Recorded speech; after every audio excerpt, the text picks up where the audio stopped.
ورحمۃ اللہ وبرکاتہ۔ الحمد للہ رب العالمین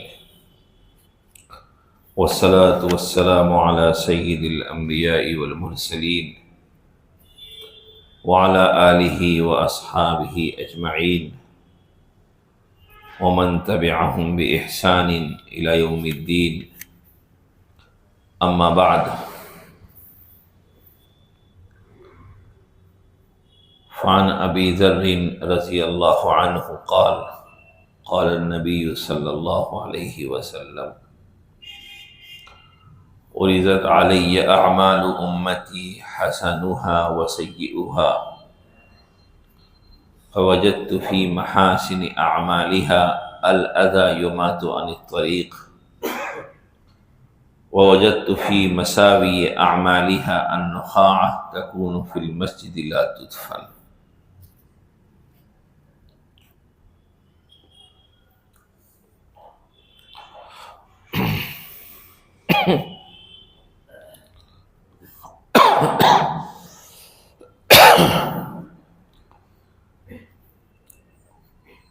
الحمدللہ۔ محترم حضرات، ابھی آپ کے سامنے ایک روایت میں نے پڑھی ہے۔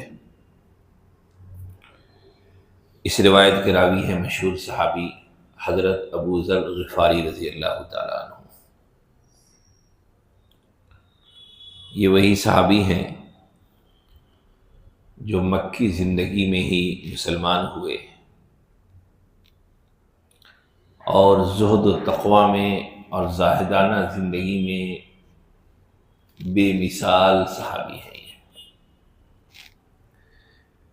ان کے علاقے میں خبر پہنچی کہ مکے میں اسلام کی دعوت دی جا رہی ہے، ایمان کی دعوت دی جا رہی ہے، لوگوں کو کفر سے شرک سے روکا جا رہا ہے۔ تو ان کے بھائی مکے کی طرف آنے والے تھے، تو ان سے کہا کہ بھائی وہاں جا رہے ہو جس مقصد سے بھی، تو وہاں حالات کا جائزہ لینا اور جو نبی آئے ہیں ان کی اطلاع ہمیں دینا، سارے حالات بتانا۔ چنانچہ ان کے بھائی واپس گئے، حالات بتائے تو ان کو اتنا اطمینان نہیں ہوا جتنی تفصیل یہ چاہتے تھے۔ تو انہوں نے کہا کہ ہم خود اس مقصد کے لیے سفر کریں گے۔ چنانچہ مکہ مکرمہ کو آئے، آنے کے بعد حرم شریف میں خانہ کعبہ کے پاس ہی ٹھہر گئے، کھجور اور زمزم پہ گزارا کر رہے تھے۔ کئی دنوں تک مسلسل کھجور اور زمزم سے ہی گزارا کیا۔ اس کے بعد جب ہر پہلو سے اطمینان ہو گیا تو ارادہ ہوا کہ رسول اللہ صلی اللہ علیہ وسلم کی خدمت میں حاضر ہو جاتے ہیں، اسلام قبول کر لیتے ہیں۔ اتفاق سے ان کی ملاقات حضرت علی رضی اللہ تعالیٰ عنہ سے ہوئی اور اپنا ارادہ ظاہر کیا۔ تو ان دنوں رسول اللہ صلی اللہ علیہ وسلم دار ارقم میں چھپ کر کے دعوت کا کام کیا کرتے تھے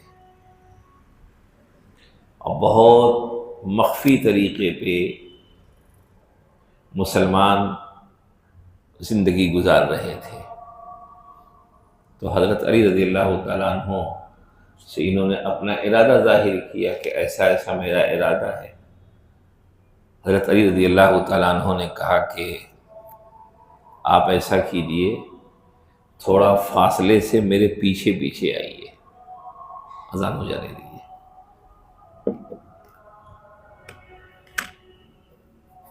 حال حضرت علی رضی اللہ تعالیٰ عنہ آگے آگے جا رہے تھے، پیچھے پیچھے حضرت ابو ذر غفاری جا رہے تھے۔ اس طریقے سے رسول اللہ صلی اللہ علیہ وسلم کی خدمت میں حاضر ہوئے اور آپ صلی اللہ علیہ وسلم نے انہیں کلمہ پڑھایا، مسلمان ہو گئے۔ مسلمان ہونے کے بعد اپنی زندگی کو انتہائی زاہدانہ رخ دیا، اور رسول اللہ صلی اللہ علیہ وسلم کے احکامات کی اتنی جامعیت کے ساتھ، اتنے اہتمام کے ساتھ پیروی کرتے تھے کہ ذرا بھی اس میں کمی زیادتی کو گوارا نہیں کرتے تھے۔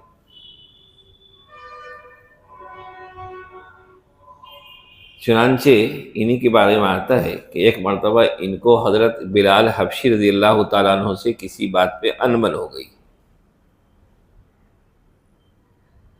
تو بات بات میں حضرت بلال کو انہوں نے کہہ دیا یبن السودا، کالی عورت کے بیٹے۔ اب ظاہر سی بات ہے کہ یہ حضرات آپس میں تو ایک دوسرے کے ساتھ رہتے تھے، اور ایک دوسرے کے ساتھ رہنے میں اس طرح کی باتیں ساتھیوں کے بارے میں نکل جاتی ہے۔ حضرت بلال حبشی رضی اللہ تعالیٰ عنہ کو یہ بات ناگوار گزری، فوراً رسول اللہ صلی اللہ علیہ وسلم کی خدمت میں حاضر ہوئے، عرض کیا کہ ایسا ایسا ہوا ہے، دربار نبوت سے آپ کو بلایا گیا حضرت ابو ذر غفاری کو، اور کہا کہ انک امرؤ فیک جاہلیہ، کہ تمہارے اندر ابھی بھی ایسے انسانوں کی جاہلیت والی باتیں موجود ہیں، جاہلیت والی باتیں موجود ہیں۔ پھر اس کے بعد آپ نے سمجھایا کہ دیکھو، اخوالکم اخوانکم، تمہارے جو خدام ہیں، تمہارے ماتحت ہیں، معاشرے کے جو غریب لوگ ہیں، وہ حقیقت میں تمہارے بھائی ہیں، تمہارے بھائی ہیں۔ یہ اللہ کا نظام ہے کہ اللہ نے فرق مراتب رکھا ہے، جعلہم اللہ تحت ایدیکم، اللہ نے ان کو تمہارے ماتحت بنا دیا ہے، کیونکہ کائنات کا نظام اسی سے چل سکتا ہے۔ سب بادشاہ نہیں ہو سکتے، سب حاکم نہیں ہو سکتے، سب مالدار نہیں ہو سکتے، کیونکہ اگر ایسا ہوگا تو کائنات کا نظام ٹھپ پڑ جائے گا، کائنات کا نظام ٹھپ پڑ جائے گا۔ مثال کے طور پر آپ کے محلے میں اگر سارے کے سارے انسان ایک ہی لیول کے ہوں آپ کے شہر میں، تو بتائیے گھروں کی صفائی کون کرے گا؟ آپ کی ضروریات میں جن سے آپ مختلف موقعوں پہ تعاون لیتے ہیں، مختلف کام کراتے ہیں، ان مختلف کاموں کو کون کرے گا؟ نظام زندگی اسی میں ہے کہ انسانوں کے مزاج میں، انسانوں کے پیشے میں، انسانوں کے درجات میں فرق مراتب ہوں۔ اسی لیے اللہ نے تمام شعبۂ زندگی سے مختلف لوگوں کو جوڑ رکھا ہے، تمام شعبہ زندگی سے مختلف لوگوں کو وابستہ کر دیا، اس کی روزی اس میں ڈال کر اس راستے کو اس کے لیے آسان کر دیا۔ در حقیقت اس طریقے سے اللہ نے زندگی کے نظام کو ایک تنظیم دی، کیونکہ اس کے بغیر کام چلنا ممکن نہیں تھا۔ اس لیے معاشرے میں جس شعبے کا بھی کوئی انسان ہو، جس پیشے کا کوئی انسان ہو، وہ اللہ کے نظام کے تحت اس سے جوڑا گیا ہے، کیونکہ وہ انسانیت کی ضرورت ہے۔ اگر اس پیشے کے لوگ نہ ہو تو براہ راست ہمیں اس کا نقصان ہوگا۔ تھوڑی دیر کے لیے سوچ لیجئے، بہت سے لوگ حمالی کا کام کرتے ہیں، بہت سے لوگ اعلیٰ درجے کے کام کرتے ہیں، بہت سے لوگ ادنا درجے کے کام کرتے ہیں، لیکن کیا یہ سب بھی تو ہماری ضرورت ہی ہے. سب اگر ایک ہی فیلڈ کے ہو جائے تو کیسے کام چلے گا؟ اس پر بھی اللہ کا شکر ادا کرنا چاہیے کہ اللہ نے انسانی زندگی کے نظام کو باقی رکھنے کے لیے اور دشواریوں سے بچانے کے لیے انسانوں کے مزاج کو، انسانوں کے انتخاب کو ایسا بنایا کہ مختلف پیشوں سے لوگ جڑے ہیں. اس طریقے سے ہمارا کام چل رہا ہے. چنانچہ نصیحت فرمائی. اس کے بعد کہا دیکھو اپنے ماتحتوں کو جیسا کھاتے ہو ویسا کھلاؤ، جیسا پہنتے ہو ویسا پہناؤ. یہ تو فرمان ہو گیا. نصیحت تو بہت سے لوگوں کو کی جاتی ہے. حضرت ابو ذر غفاری کو نصیحت ہو گئی کیا؟ جیسا پہنتے ہو ویسا پہناؤ، جیسا کھلاتے ہو ویسا، جیسا کھاتے ہو ویسا کھلاؤ. چند دنوں کے بعد یا چند مہینوں چند سالوں کے بعد حضرت ابو ذر غفاری رضی اللہ تعالیٰ عنہ کو ان کے غلام کے ساتھ دیکھا گیا کہ ان کے بدن پہ بھی آدھا لباس ہے، ان کے بدن پہ بھی آدھا لباس ہے، ادھورا لباس ہے. تو کسی نے کہا کہ بھائی آپ ہی اپنا پورا لباس بنا لیتے، یہ نیا جوڑا آپ ہی بنا لیتے. تو حضرت ابو ذر غفاری نے کہا کہ بات تو تمہاری صحیح ہے کہ ہم اپنا بناتے تو ہمارا پورا بن جاتا، لیکن میں تو پابند ہوں رسول اللہ صلی اللہ علیہ وسلم کے اس فرمان کا کہ آپ نے کہا تھا جیسا پہنتے ہو ویسا پہناؤ. اس لیے میرے پاس جتنا میسر تھا اتنا نہیں تھا کہ ہم بھی پورا بنا لیتے، اس کو بھی پورا بنا کے دیتے.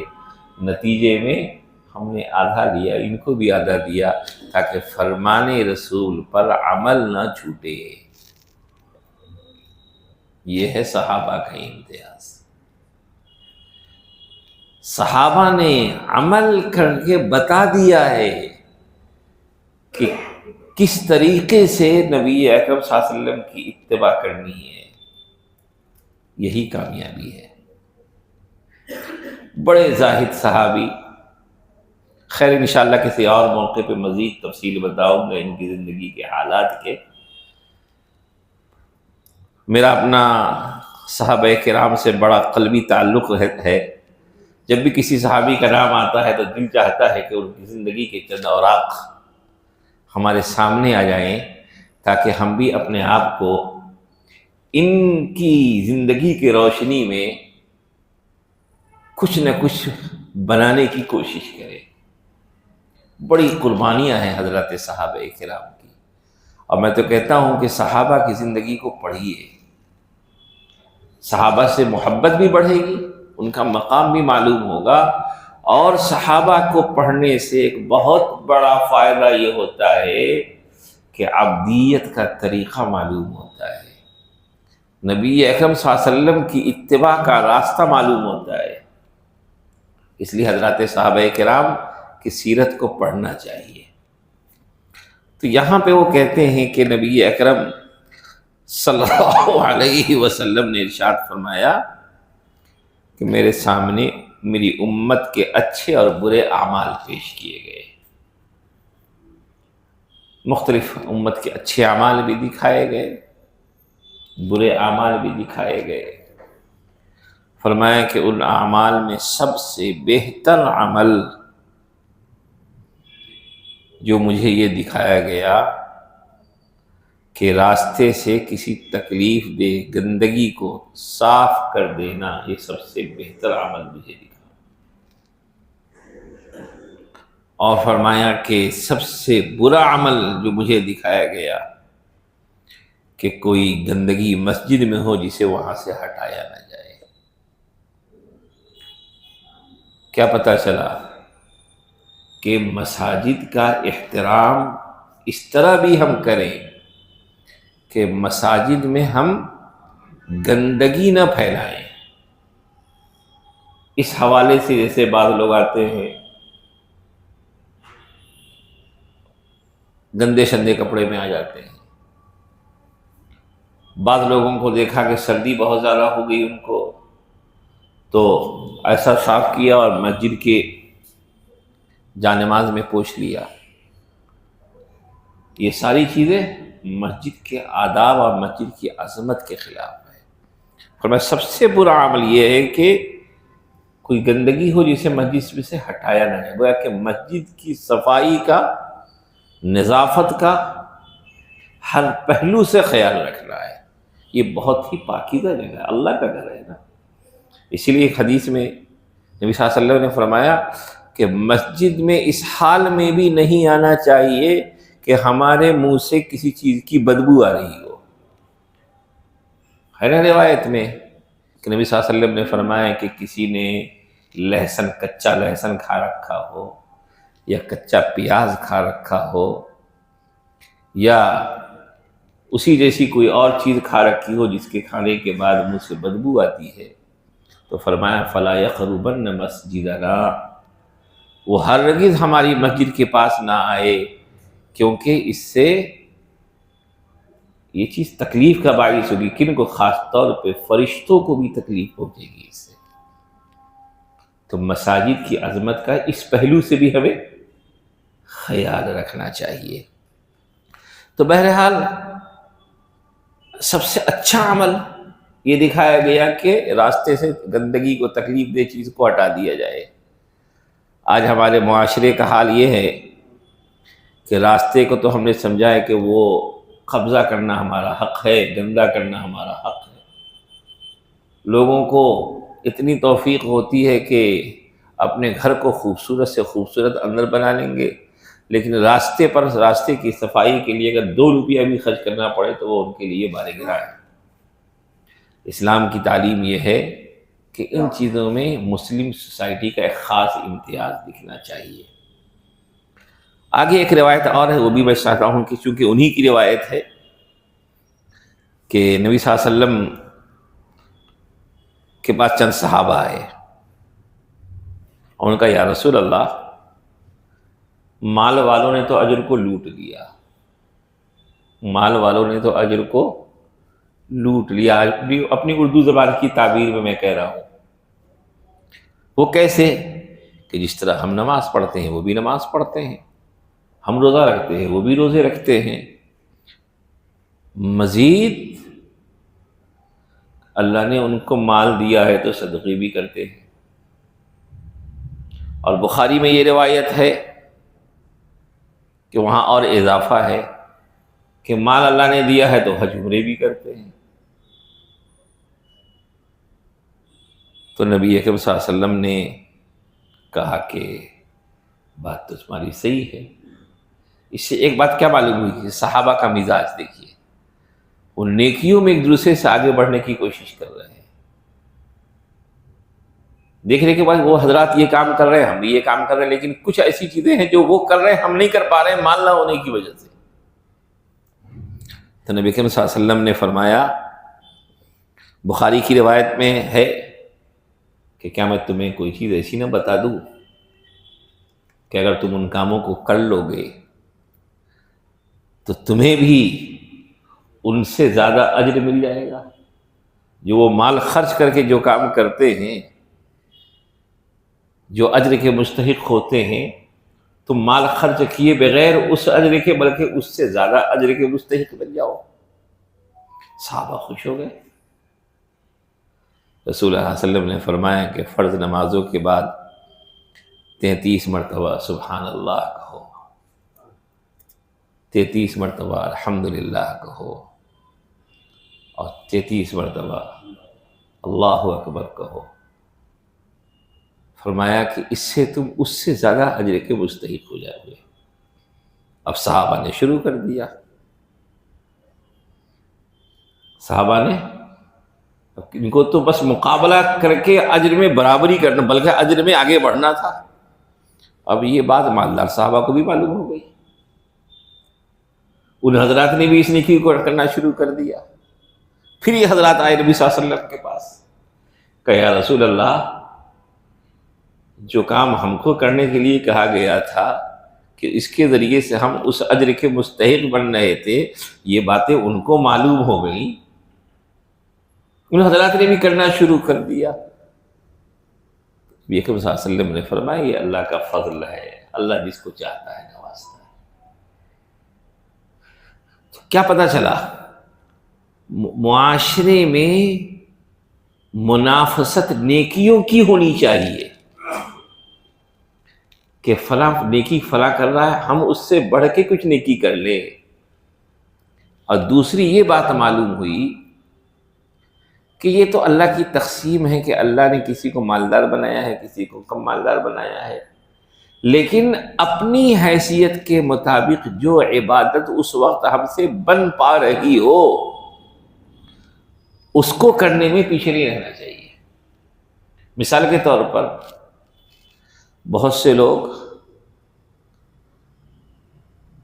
5 وقتہ نماز نہیں پڑھتے، محلے کی مسجد سے آنا جانا نہیں ہوتا، لیکن دعائیں کرتے پھرتے، دعا کی اللہ مجھے عمرے پہ بھیج دے، اللہ مجھے حج پہ بھیج دے۔ کئی لوگ ایسے خانہ کعبہ کو دیکھ کے ماشاء اللہ مجھے کبھی وہاں بلا لے۔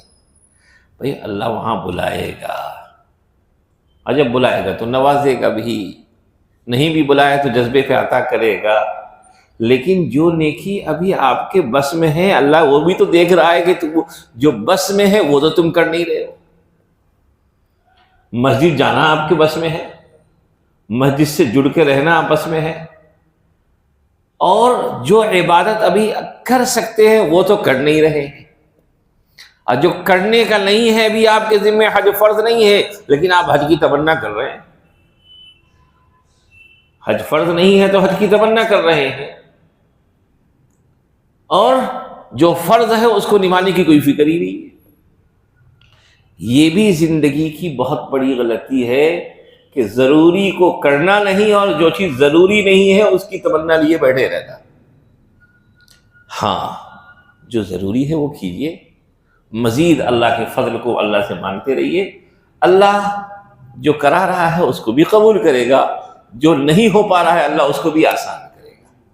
اللہ سے دعا ہے کہ اللہ تعالی ہم تمام لوگوں کو صحیح فکر و عمل کی توفیق نصیب فرمائے۔